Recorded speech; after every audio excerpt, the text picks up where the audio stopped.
If you woke up on April 1st and noticed your take-home pay feeling a little lighter and your online checkout taking a few extra steps, you aren't imagining things. Your wallet has essentially been locked down, but it is happening by design, to protect you. Take a look at this CTC breakdown.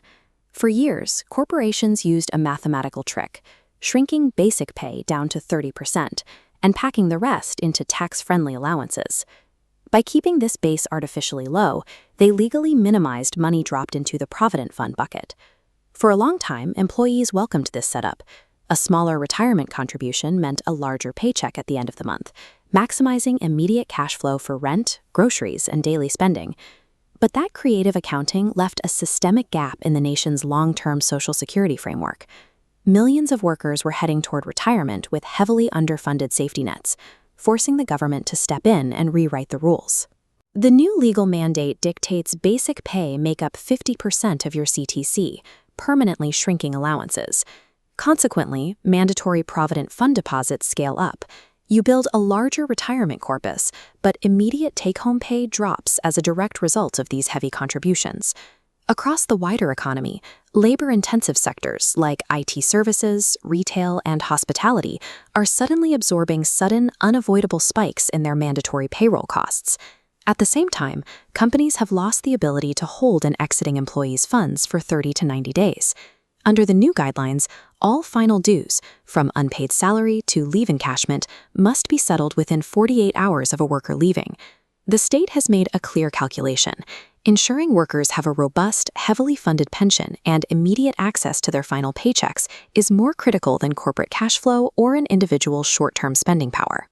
By rewriting wage distribution, the government has created a foundation to overhaul the entire tax system. For decades, the 1961 income tax laws provided a sprawling framework that was easily manipulated. Look at this digital tax document. The new framework introduces pre-filled returns driven by automated tracking. Data for your salary, interest income, capital gains, and TDS instantly populates without touching a keyboard.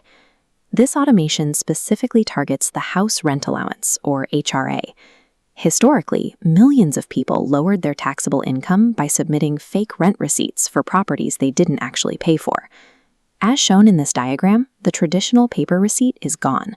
The system now mandates a direct, verifiable link between the tenant's exact rent claims and the landlord's personal PAN.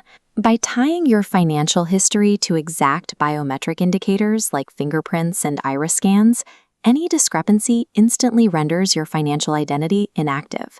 They no longer rely on the honor system or ask for honesty on a self-reported form. They've built an automated architecture where the option to falsify that data simply no longer exists. That exact same zero-tolerance approach to systemic vulnerability is now filtering down into your daily life, marking the end of frictionless, one-click convenience. The speed that makes digital payments at a local market so convenient is the exact same speed that allows constant, high-volume financial fraud to flow through the digital economy every single day. To stop this, the new rules mandate multi-factor authentication for all digital transactions, regardless of how small the payment is. As you can see in this payment flow diagram, the money must now clear a two-gate checkpoint, requiring both a one-time password and a biometric scan or PIN before it can move. This philosophy of efficiency applies to physical logistics.